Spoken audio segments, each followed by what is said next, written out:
Dikhianati oleh orang yang kita percayai adalah kesakitan yang sulit diungkapkan. Namun, kesakitan itu memaksa kita untuk menghadapi kenyataan dan bangkit lebih kuat dari sebelumnya. Apa aku mampu? Di sebuah desa terpencil yang jauh dari hiruk-pikuk kota, hiduplah sebuah keluarga kecil yang dipenuhi cinta dan kebersamaan. Keluarga itu terdiri dari Darno, Asih, dan anak sematawayang mereka, Adit. Kehidupan mereka sederhana, tetapi penuh kehangatan. Darno, kepala keluarga yang tegas namun penuh kasih, adalah seorang petani tambak yang gigih. Setiap hari, ia bekerja keras di tambaknya, mengolah lahan penuh lumpur dan air asin untuk menghidupi keluarganya. Keahlian Darno dalam bertani sudah tak diragukan lagi oleh warga desa. Hasil tambaknya yang melimpah menjadi tumpuan utama mereka dalam mencukupi kebutuhan hidup sehari-hari. Asih, istri Darno, adalah seorang mantan buruh pabrik yang dulunya bekerja di kota. Namun, setelah kelahiran Adit, ia memutuskan berhenti bekerja dan mengabdikan dirinya untuk mengurus rumah tangga. Asih percaya, dengan Darno yang gigih bekerja di tambak, ia bisa fokus membesarkan Adit dengan baik. Meski hidup sederhana, mereka selalu bersyukur atas rezeki yang ada. Setiap pagi, Darno pergi ke tambak dengan senyum di wajahnya, yakin bahwa usaha dan doa yang dia panjatkan akan selalu membawa berkah bagi keluarganya. Adit, meski masih kecil, tumbuh di tengah kehangatan dan disiplin yang ditanamkan oleh kedua orang tuanya. Di matanya, ayahnya adalah pahlawan yang bekerja keras tanpa mengeluh, sementara ibunya adalah pelindung yang selalu siap sedia mengurus semua kebutuhannya. Di balik kesederhanaan hidup mereka, ada kebahagiaan yang tak bisa dinilai dengan uang. Namun, di balik semua itu, kehidupan mereka tak selalu berjalan mulus. Segala sesuatunya berubah drastis saat tambak milik Darno mengalami bencana rob. Air laut yang tiba-tiba naik dengan cepat membanjiri tambak Darno, merusak tanaman dan ikan yang selama ini menjadi sumber penghasilan utama keluarga. Dalam sekejap, tambak yang dulu produktif berubah menjadi genangan air payau yang tidak bisa lagi diolah. Bulan demi bulan, Darno mencoba memperbaiki kerusakan tambaknya. Namun usaha itu sia-sia. Air rob terus naik, merusak semua harapan yang sudah dia bangun selama bertahun-tahun.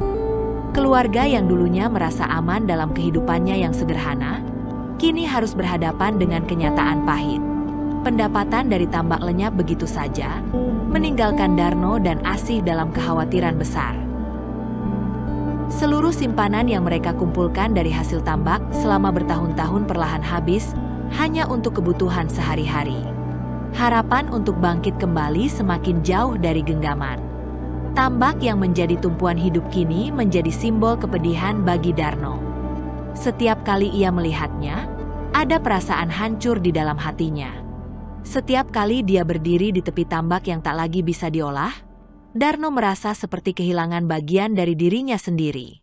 Dia mulai merasa tertekan, namun ia selalu berusaha menyembunyikan perasaannya di depan Asih dan Adit. Dia tidak ingin keluarganya melihat betapa dia mulai goyah. Di balik ketegasan dan sikap tegar yang selalu ia tunjukkan, Darno tahu bahwa harapan untuk membangkitkan tambak itu semakin memudar.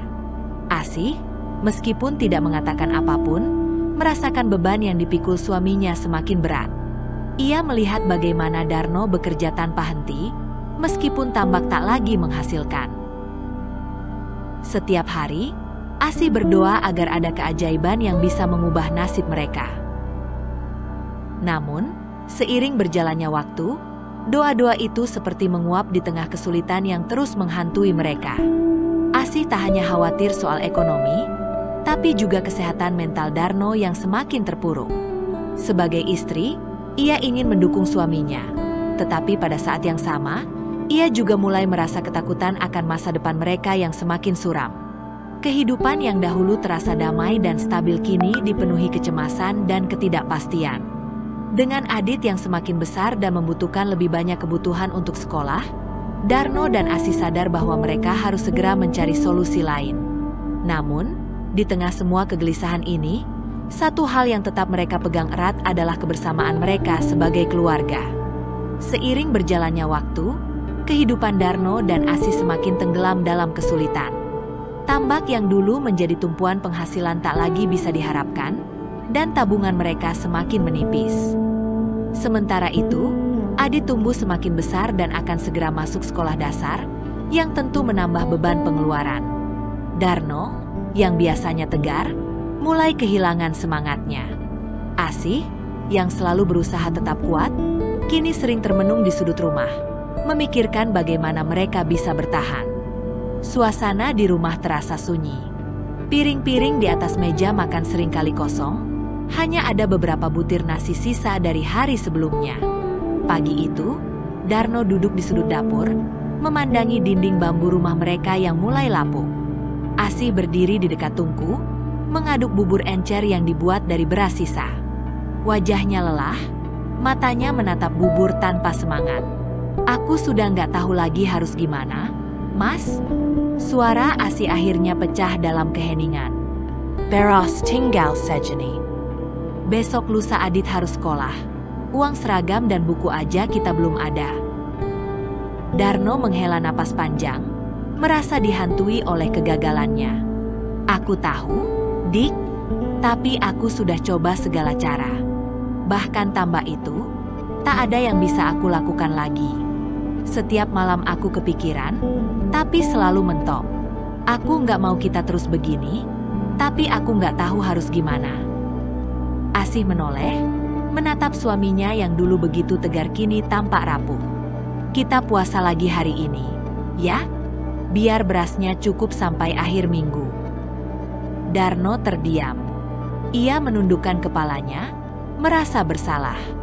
Sudah berapa hari mereka terpaksa berpuasa, menyisakan sedikit makanan hanya untuk Adit. Bahkan Adit, yang masih kecil, sudah mulai menyadari keadaan sulit ini. Bocah itu sering meminta izin untuk tidak sarapan dengan alasan perutnya sudah kenyang. Padahal jelas ia hanya berusaha membantu agar orang tuanya tidak merasa lebih terbebani. Tak lama, Adit muncul dari kamar dengan wajah polosnya. "Bapak, Adit nggak apa-apa, nggak sarapan lagi hari ini. Nanti di sekolah pasti kenyang kok," katanya sambil tersenyum kecil, berusaha ceria meski ia tahu ada sesuatu yang tidak benar di rumahnya. Asih tersenyum pahit, mencoba menahan air matanya. "Ayah, NAK.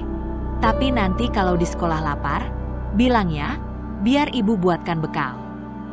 Adit mengangguk kecil dan berlalu pergi. Darno menatap anaknya dengan hati yang berat, merasa gagal sebagai ayah. Hari-hari semakin berat, dan dalam keadaan putus asa, Darno diangkat menjadi ketua RT di desa mereka.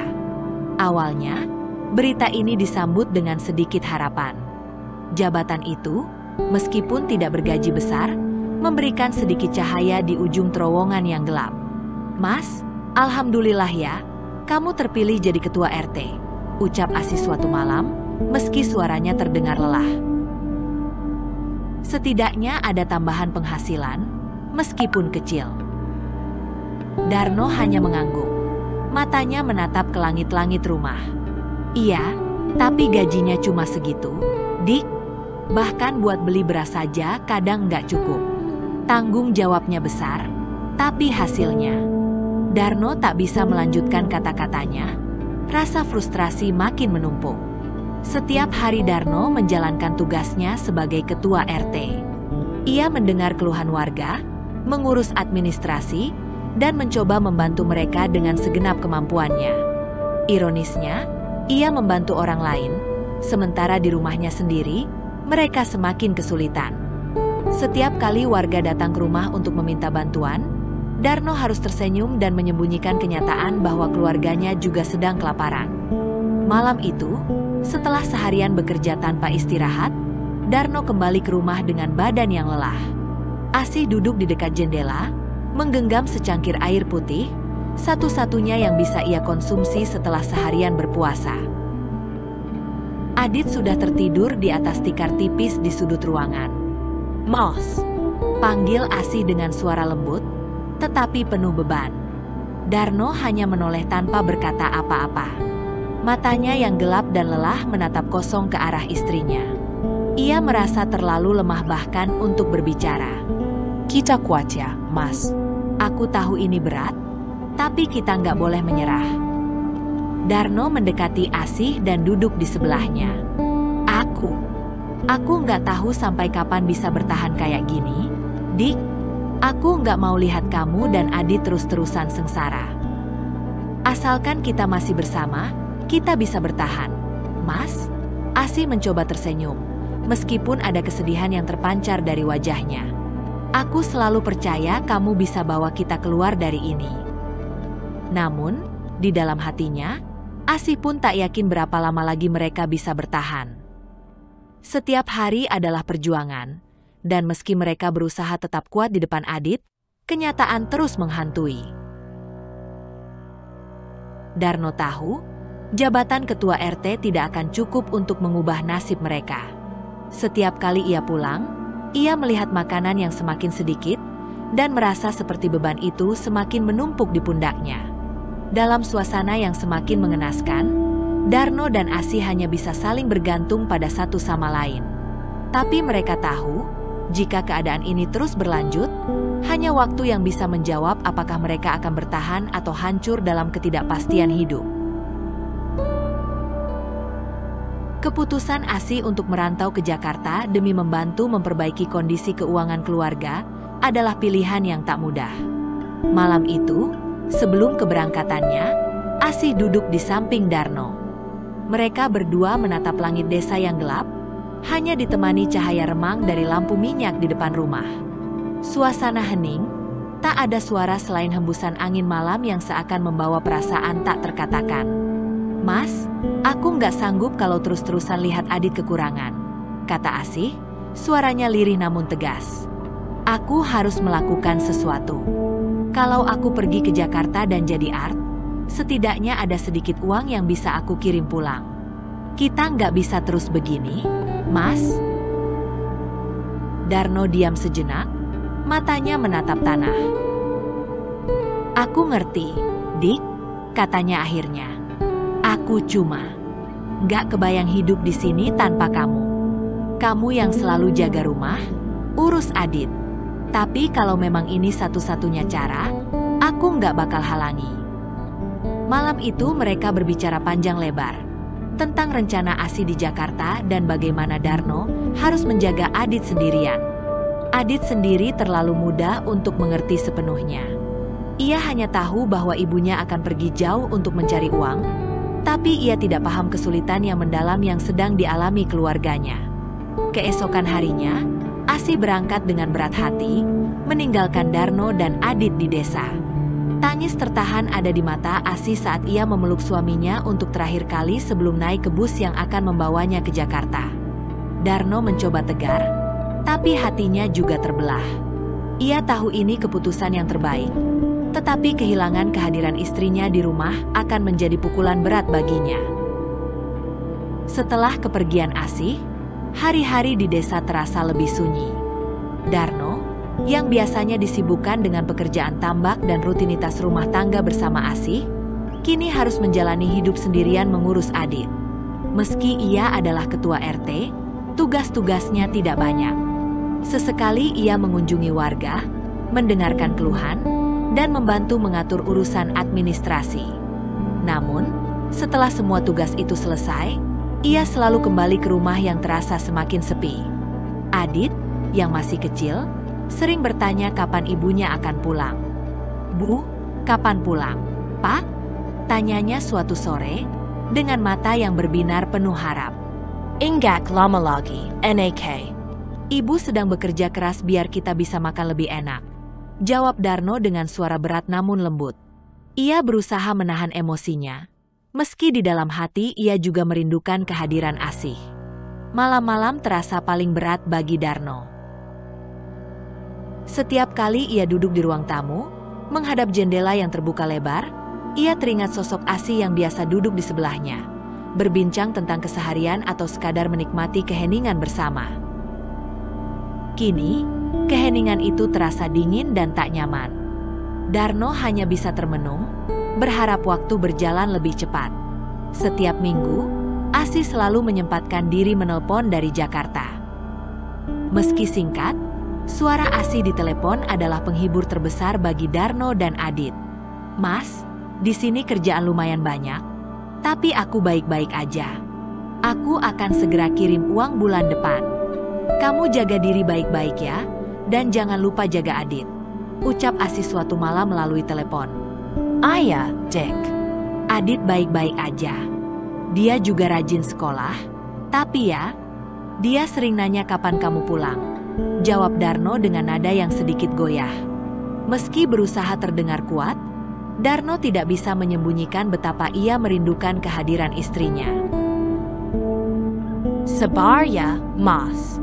Aku juga kangen banget sama kalian." Tapi aku harus kuat. Kita harus kuat. Darno hanya bisa mengangguk, meski Asih tak bisa melihatnya. "Aku paham, Dik. Yang penting kamu sehat di sana. Kita bakal baik-baik aja." Setahun berlalu, dan Asih terus bekerja keras di Jakarta. Ia selalu mengirim sebagian dari penghasilannya untuk Darno dan Adit, memastikan bahwa mereka tak lagi kekurangan seperti dulu. Darno merasa sedikit lega, karena dengan uang kiriman Asih, ia bisa membeli beras yang cukup, pakaian baru untuk Adit, dan bahkan sesekali memperbaiki bagian rumah yang rusak. Namun, meskipun kebutuhan materi keluarga mulai terpenuhi, ada kekosongan yang tak bisa digantikan oleh apapun. Rindu. Darno sering kali mendapati dirinya menatap kosong ke arah pintu. Berharap Asih tiba-tiba muncul dan menjasai kesunyian rumah mereka. Setiap kali ia menyiapkan makan malam untuk Adit, ia selalu teringat bagaimana Asih yang biasa melakukan semuanya. Adit pun, meski semakin besar, tak pernah berhenti bertanya kapan ibunya akan pulang untuk tinggal bersama mereka lagi. Di Jakarta, Asih bekerja dengan giat. Ia terus berusaha untuk mengirim uang kepada Darno dan Adit di desa. Setiap kali ada kesempatan, ia menelpon rumah, dan Darno serta Adit selalu menyambut panggilannya dengan penuh kebahagiaan. Meski terpisah jarak, mereka berusaha menjaga kehangatan keluarga. Setahun berlalu, kehidupan Darno di desa mulai membaik berkat kerja keras Asih. Uang yang dikirim Asih membantu mereka bangkit dari kesulitan ekonomi. Adit sudah mulai bersekolah dan tumbuh menjadi anak yang pintar. Namun, Asih masih tetap ingin bekerja di Jakarta, meski sesekali ia pulang ke desa untuk menemui keluarganya. Hari itu, Asih menelpon seperti biasanya. Setelah bekerja seharian di Jakarta, menelpon rumah adalah momen yang selalu ia nantikan untuk mendengar suara Darno dan Adit. Namun, kali ini tidak ada jawaban setelah dering panjang. Biasanya, Darno langsung mengangkat telepon atau setidaknya Adit yang bergegas menjawab dengan suara ceria. Tapi saat itu, hanya ada sunyi di ujung telepon. Setelah beberapa lama, telepon akhirnya diangkat. Ternyata, yang menjawab adalah Adit. Suara bocah itu terdengar pelan, tidak seceria biasanya. "Halo, Ibu," sapanya lirih. Asih langsung merasa ada yang tidak beres. "Adit, kok baru angkat telepon?" "Bapak mana?" tanyanya, mencoba menahan kegelisahannya. "Bapak pergi ke rumah Bu Lastri, Bu," jawab Adit polos. Asih sejenak terdiam.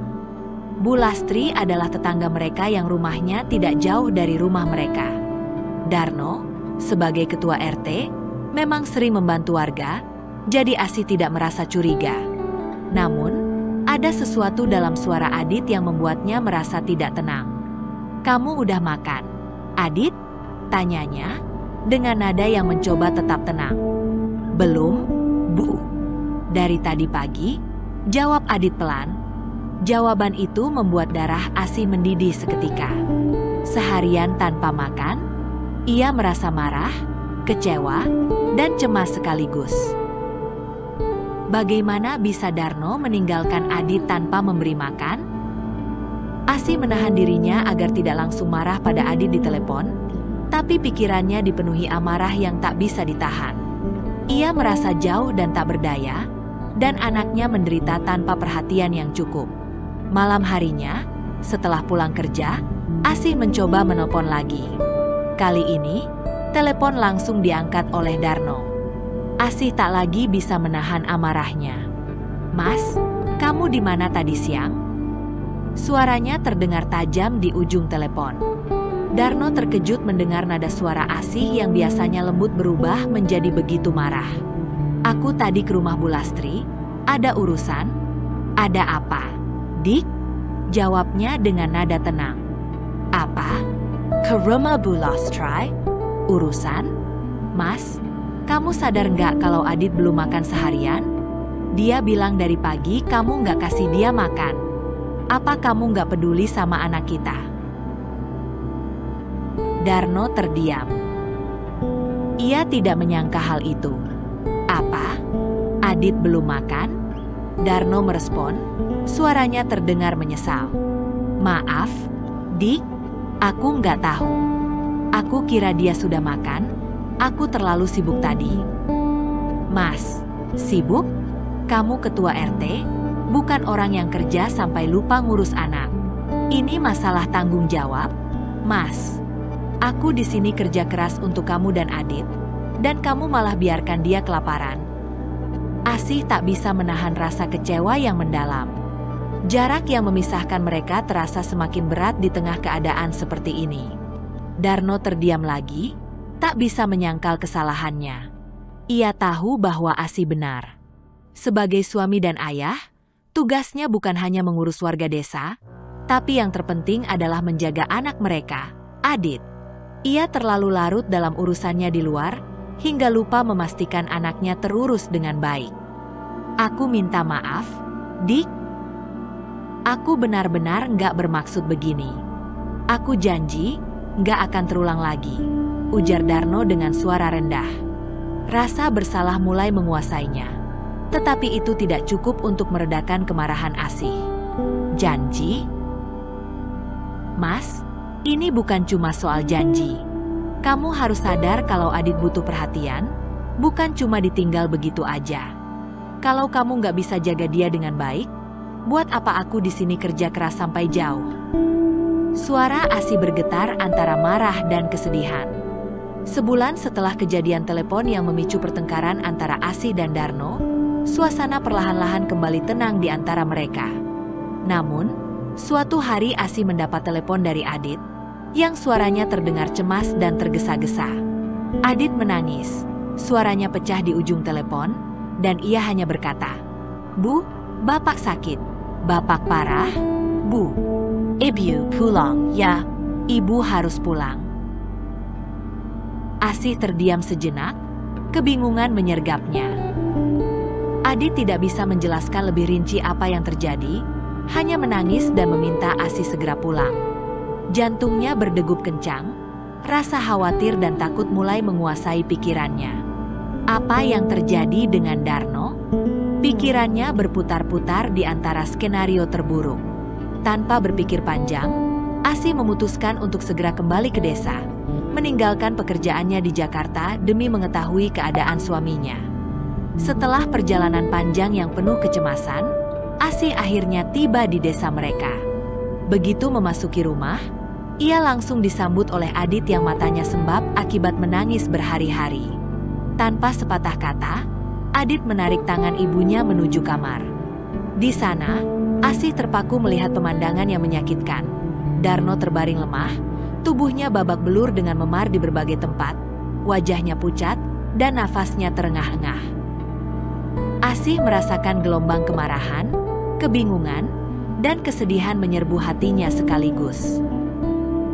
Apa yang terjadi pada suaminya? Mengapa kondisinya begitu mengenaskan? Asih segera menghampiri Darno, namun yang ia lihat hanyalah Darno yang begitu lemah, tak mampu mengucapkan sepatah kata pun. Siapa yang melakukan ini? Pikir Asih dengan hati yang penuh tanda tanya. Ia menoleh keluar kamar, berharap ada satupun tetangga yang muncul untuk menolong mereka. Namun, tidak ada. Sepi. Tidak ada satupun orang datang memberikan bantuan. Asih semakin merasa aneh. Bukankah suaminya adalah ketua RT? Mengapa tidak ada satupun warga yang menunjukkan perhatian?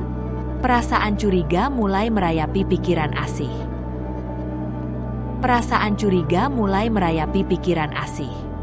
Sesuatu yang besar dan salah pasti telah terjadi. Ia merasakan bahwa ada sesuatu yang disembunyikan oleh warga desa, dan kondisi Darno yang mengenaskan ini adalah akibat dari sesuatu yang lebih dari sekadar kecelakaan atau penyakit biasa. Apa yang sebenarnya terjadi di desa ini selama ia pergi? Setelah melihat kondisi Darno yang babak belur dan tidak berdaya, Asih tidak membuang waktu. Ia segera membawa suaminya ke rumah sakit untuk mendapatkan perawatan. Rasa cemas dan marah berkecamuk di dalam dirinya. Seolah-olah setiap langkah menuju rumah sakit semakin mempertebal dinding kecurigaan di hatinya. Selama perjalanan, ia tak bisa mengabaikan pertanyaan yang terus menghantui. Siapa yang melakukan ini pada Darno? Mengapa tak ada satupun tetangga yang menolong? Sesampainya di rumah sakit, Darno langsung ditangani oleh dokter. Tubuhnya yang lebam dan terluka parah memperlihatkan jelas bahwa ini bukan sekadar kecelakaan biasa. Setelah memastikan Darno dirawat, Asih kembali ke rumah dengan hati yang dipenuhi kemarahan yang tak tertahankan. Perasaan tidak berdaya saat melihat suaminya terkapar membuatnya ingin segera mencari kejelasan. Dengan langkah cepat dan amarah membara, Asih pergi ke rumah para tetangganya. Ketukan pintu-pintu terdengar keras, tak seperti biasanya. Ketika beberapa tetangga mulai keluar, Asih, dengan mata yang memerah penuh kemarahan, menuntut penjelasan. Kenapa kalian tidak menolong Darno? Dia ketua RT kalian. Di mana kalian saat suami saya terkapar di rumah? Namun, bukannya mendapat simpati, Asih malah disambut dengan tatapan dingin dan cemoohan dari warga.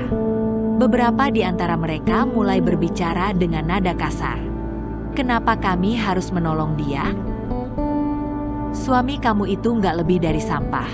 Asih, teriak seorang ibu-ibu dari kerumunan. Asih terkejut mendengar kata-kata itu.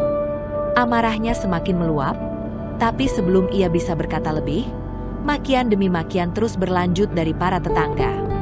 Darno bukan orang baik, dia cuma bikin masalah di sini. Ketahuan selingkuh sama Bu Lastri, apa kamu nggak tahu? Asih, suamimu itu nggak cuma nyakitin kamu, tapi dia juga korupsi uang warga buat wanita itu. Kamu pikir motor Bu Lastri dari mana? Setiap kata-kata mereka seperti pisau tajam yang menusuk hati Asih. Ia terdiam, tubuhnya bergetar hebat antara marah, malu, dan tak percaya. Darno berselingkuh dengan Bu Lastri, korupsi uang warga. Asih merasa dikhianati 2 kali lipat, bukan hanya sebagai istri, tapi juga sebagai bagian dari masyarakat desa yang seharusnya saling percaya. Warga semakin ramai, dan gosip yang disimpan rapat-rapat selama ini mulai terbuka dengan gamblang di depan Asih. Darno ternyata sudah beberapa kali kepergok bersama Bu Lastri, dan motor yang diberikan kepada Lastri adalah hasil dari uang iuran warga yang seharusnya digunakan untuk kepentingan desa. Perlahan, semua teka-teki mulai terungkap di depan matanya. Semua kebaikan dan tanggung jawab yang ditunjukkan Darno hanyalah kedok. Sementara di balik itu, ia mengkhianati tidak hanya keluarganya, tapi juga kepercayaan warga. Dengan air mata yang tak lagi bisa ditahan, Asih berjalan cepat menuju rumah Bu Lastri. Amarahnya berkobar, rasa sakit di dadanya seakan-akan meledak. Sesampainya di depan rumah Bu Lastri, Asih merasa tangannya gemetar. Ia ingin melabrak wanita itu, menuntut penjelasan, dan meluapkan semua kemarahannya. Namun, saat ia melihat Lastri yang tampak tenang, sehat, dan seolah tidak terpengaruh oleh apa yang terjadi, Asih terdiam. Seluruh amarah dan dendam yang membara tiba-tiba mereda, tergantikan oleh kelelahan yang luar biasa. Di hadapan wanita yang menghancurkan keluarganya, Asih mendadak merasa kalah. Apa gunanya melabrak Lastri? Apakah itu akan mengembalikan suaminya yang sudah berkhianat? Asih mengurungkan niatnya. Dengan hati yang hancur, ia berbalik pergi. Di setiap langkahnya, ia merasa semakin jauh dari kehidupan yang pernah ia bangun dengan Darno. Asih tahu, hidupnya tak akan pernah sama lagi setelah semua kebenaran yang terungkap. Asih tiba kembali di rumah sakit, dengan hati yang dipenuhi emosi berkecamuk. Saat ia melangkah masuk ke kamar Darno, rasa marah dan sakit hati menggulungnya semakin kuat. Di dalam, Darno sudah terlihat lebih baik. Ia sudah bisa duduk di tempat tidur, meski wajahnya masih pucat dengan bekas luka yang masih jelas terlihat. Begitu melihat Asih, Darno tersenyum tipis, seolah tidak ada yang salah. Namun, senyuman itu justru memancing amarah Asih. Tanpa bisa lagi menahan gejolak di dadanya, Asih melangkah cepat ke depan ranjang Darno. "Jangan senyum-senyum begitu," seru Asih dengan suara bergetar. "Kau pikir aku nggak tahu apa yang sudah kau lakukan?" Darno terkejut, ekspresi wajahnya berubah bingung. "Apa maksudmu, Asih?" Asih menatap suaminya dengan tatapan penuh luka, lalu menghela nafas dalam-dalam sebelum meluapkan semua yang ia tahu. "Aku tahu tentang kau dan Lastri. Aku tahu tentang semua kebohonganmu. Tentang bagaimana kau menghabiskan uang iuran warga untuk membelikannya motor. Tentang perselingkuhanmu yang sudah terjadi berkali-kali. Kau pikir aku bodoh?" Darno terdiam, mulutnya terbuka seolah hendak menyangkal, tapi tak ada kata-kata yang keluar. Wajahnya perlahan memucat, seolah-olah semua tenaga hilang dari tubuhnya. "Asih, aku bisa jelaskan," gumamnya dengan lemah, suaranya nyaris tak terdengar. "Asih, jelaskan apa lagi, Darno?" "Bentak Asih. Kau tega mengkhianati aku, mengkhianati keluargamu. Aku pergi bekerja ke Jakarta, meninggalkan anak kita. Untuk apa? Untuk bantu kau bangkit dari kesulitan. Tapi apa yang kau lakukan? Kau malah berselingkuh, menghancurkan segalanya."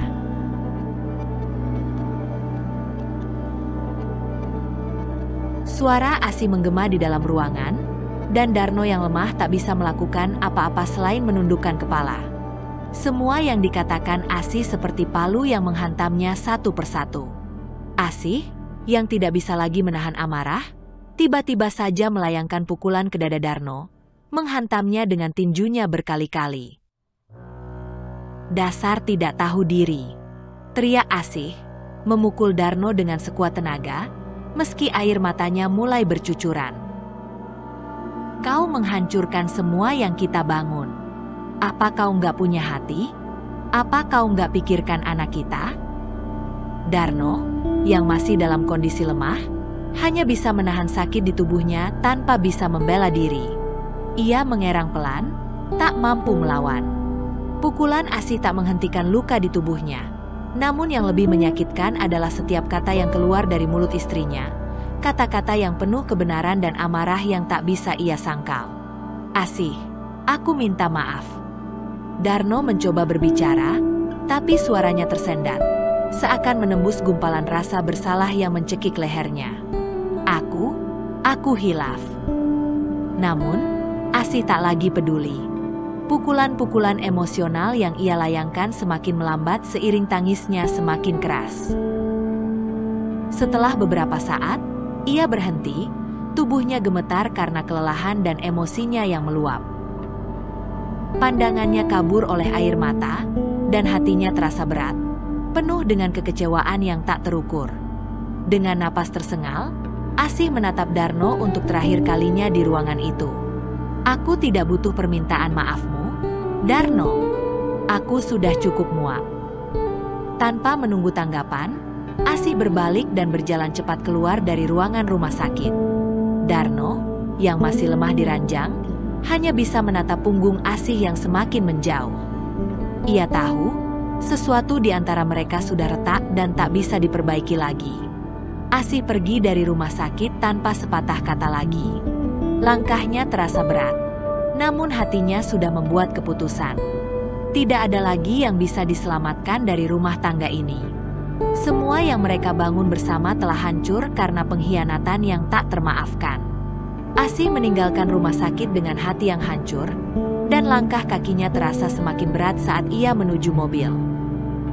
Setiap detik yang berlalu di ruangan Darno membuat rasa sakit dan kemarahan semakin mendalam. Ia memutuskan untuk membawa Adit dan meninggalkan desa. Meninggalkan Darno sendirian dengan segala kehampaan dan kekacauan yang ia ciptakan sendiri. Sesampainya di rumah, Asih segera mengemas barang-barang yang diperlukan dan mengajak Adit untuk pergi. Air mata mengalir di pipinya. Namun ia berusaha keras untuk tidak menangis di depan anaknya. Adit yang masih kecil tidak sepenuhnya memahami situasi, hanya merasa kesedihan dan kebingungan melihat ibunya yang tampak begitu tertekan.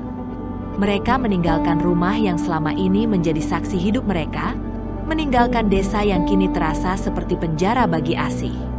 Kembali di Jakarta, Asih terjun kembali ke dunia kerja dengan semangat yang tak tergoyahkan. Dia mulai mencari pekerjaan baru dan berusaha sekuat tenaga untuk menafkahi dirinya dan Adit. Meskipun kehidupan di kota besar ini tidak mudah, Asih merasa lebih kuat dan lebih mandiri daripada sebelumnya.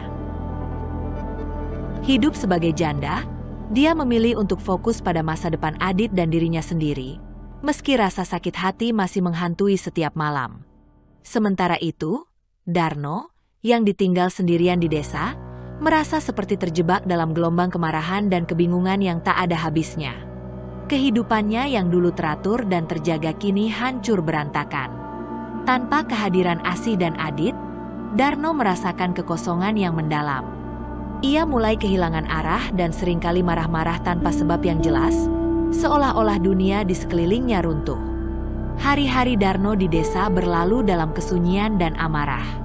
Ia sering terlihat berjalan tanpa tujuan, matanya kosong dan langkahnya berat. Tanpa bantuan dan dukungan dari tetangga yang sebelumnya hanya menghindar, Darno merasakan betapa terisolasinya dirinya. Setiap kali dia berusaha untuk berkomunikasi dengan orang-orang di sekelilingnya, ia seringkali disambut dengan tatapan sinis dan cemoohan, mengingat reputasinya yang telah rusak. Darno seringkali berteriak dan marah-marah di tengah jalan, memaki nasib dan kehidupan yang tak lagi berpihak padanya. Ketidakstabilan mentalnya semakin jelas, dan banyak orang di desa mulai menjauhinya, merasa tidak nyaman dengan kehadiran pria yang kehilangan kendali seperti itu. Ia menjadi seperti bayangan dari dirinya yang dulu.